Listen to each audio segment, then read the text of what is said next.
Selamat pagi teman-teman, pada hari ini kita akan mempresentasikan mengenai meningkatkan SDM yang unggul di era ASEAN Economic Community atau AEC atau biasa kita sebut dengan MEA.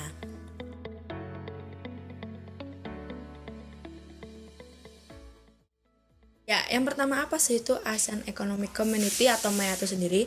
MEA merupakan bentuk integrasi ekonomi regional yang bertujuan untuk menjadikan ASEAN sebagai pasar tunggal dan pasar produksi, yang mana akan terjadi arus barang, arus jasa, investasi, serta tenaga terampil yang bebas, serta aliran modal yang lebih bebas. Nah, kemudian apa sih 4 pilar landasan pembentukan MEA itu sendiri? Yang pertama, menjadikan ASEAN sebagai pasar tunggal dan pusat produksi. Yang kedua, menjadikan kawasan ekonomi yang kompetitif. Yang ketiga, menciptakan pertumbuhan ekonomi yang seimbang.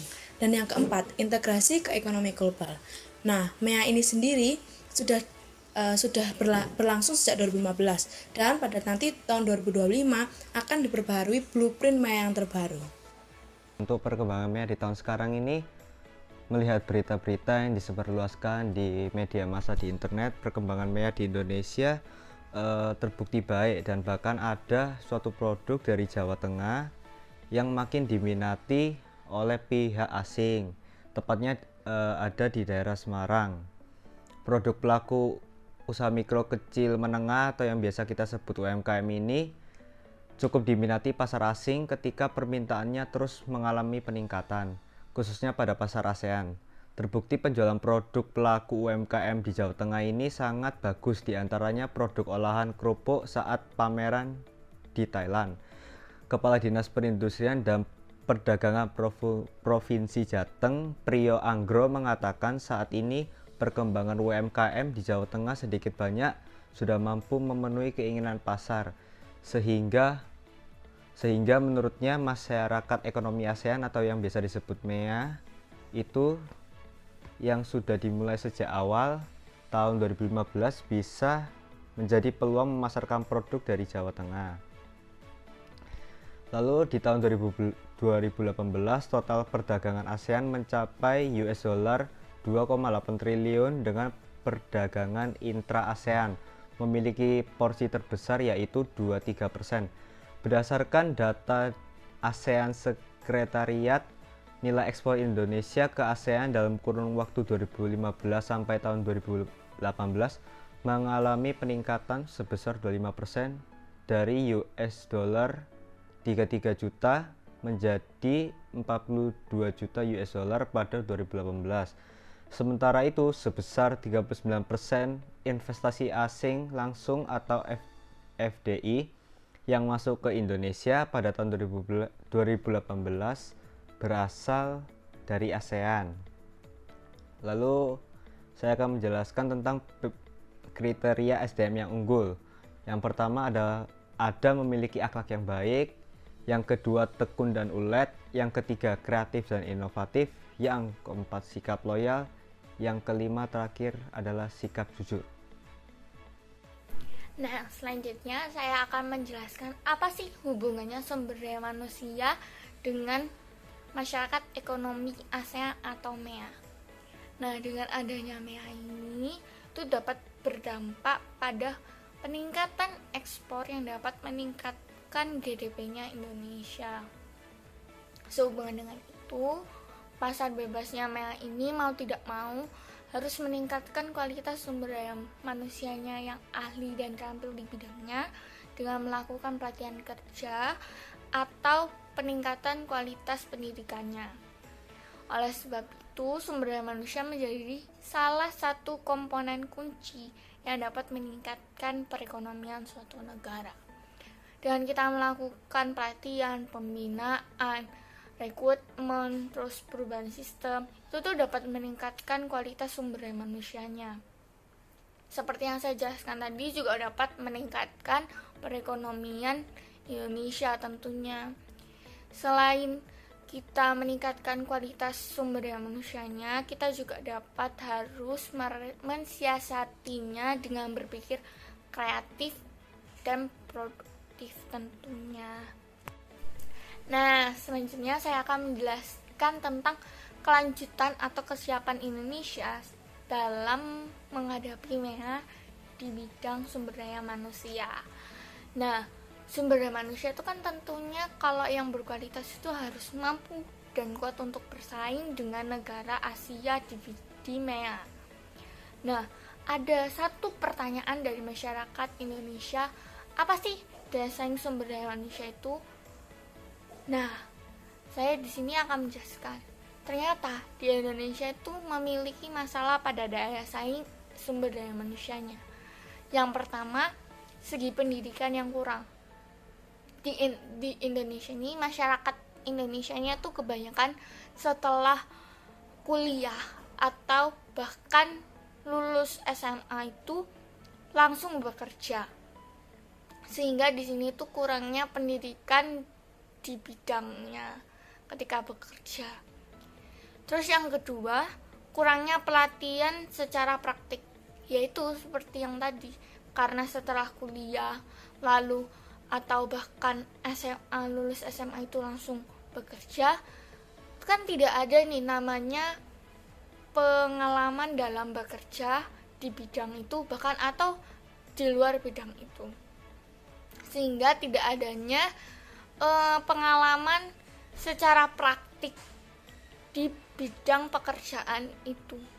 Terus yang ketiga, kurangnya wawasan mengenai masyarakat ekonomi ASEAN.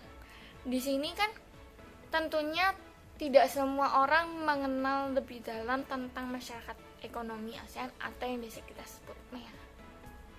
Nah, pasti kebanyakan orang berpikir hanya sekilas tentang masyarakat ekonomi ASEAN itu hanya seperti ini. Jadi tidak ada orang atau bukan tidak ada, hanya sebatas tahu MEA itu secara singkat saja. Berikutnya yaitu bagaimana Indonesia mengatasi masalah tersebut di MEA 2020 ini atau pada saat ini. Yang pertama, pemerintah telah menyediakan diklat atau pendidikan dan latihan yang bekerjasama dengan kementerian-kementerian terkait. Yang kedua, pendidikan yang akan diperbaiki melalui aturan-aturan terbaru maupun pengajar maupun dari siswanya sendiri.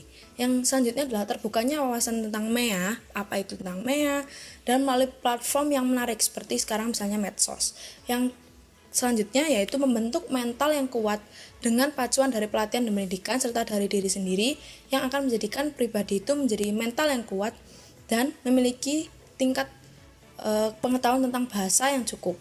Kemudian yang kelima, hal-hal ini akan menjadi kelanjutan Indonesia menghadapi MEA 2020, yaitu lebih mempersiapkan SDM-nya menjadi lebih unggul sehingga dapat berkompetisi di dunia ekonomi ASEAN yang lebih bebas dalam MEA ini. Selanjutnya saya akan menjelaskan tentang peran yang dilakukan pemerintah. Satu, yaitu penguatan daya saing ekonomi. Untuk menguatkan daya saing ekonomi, pemerintah meluncurkan Master Plan Percepatan dan Perluasan Pembangunan Ekonomi Indonesia, yaitu MP3EI. MP3EI merupakan perwujudan transformasi ekonomi nasional dengan orientasi yang berbasis pada pertumbuhan ekonomi yang kuat, inklusif, berkualitas, dan berkelanjutan, yang membuahkan hasil yaitu dilaksanakannya groundbreaking sebanyak 94 proyek investasi sektorial dan pembangunan infrastruktur.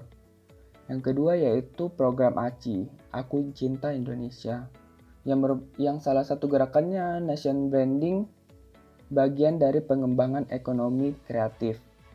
Gerakan ini sendiri masih berjalan dalam bentuk kampanye nasional dalam berbagai produk dalam negeri seperti busana, aksesoris, entertainment, pariwisata, dan lain sebagainya.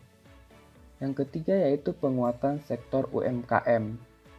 Dengan melakukan beberapa program seperti pameran, pemerintah berusaha memperkenalkan produk-produk UMKM. Pemerintah juga membentuk Komite Nasional Persiapan MEA untuk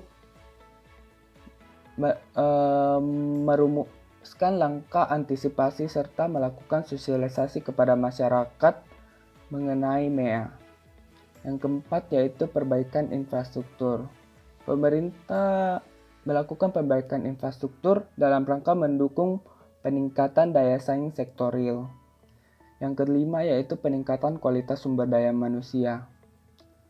Pemerintah melakukan investasi mengenai pendidikan agar sumber daya manusianya terjadi peningkatan kualitasnya. Yang keenam yaitu reformasi kelembagaan dan pemerintahan. Melakukan reformasi kelembagaan dan pemerintahan dalam rangka mendorong percepatan pencegahan dan pemberantasan korupsi. Yang ketujuh yaitu sosialisasi terhadap stakeholder. Stakeholder seperti pejabat sipil, kepolisian, militer, dunia usaha, perbankan, UMKM, dan masyarakat luas agar mengetahui tentang MEA. Yang kedelapan yaitu reformasi iklim investasi. Langkah yang dilakukan mahasiswa sebagai salah satu sumber daya manusia yang diharapkan, yaitu mahasiswa harus meningkatkan kualifikasinya untuk menghadapi MEA. Yang kedua yaitu mahasiswa adalah agent of change.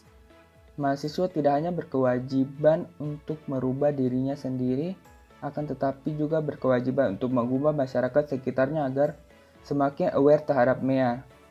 Jadi mahasiswa harus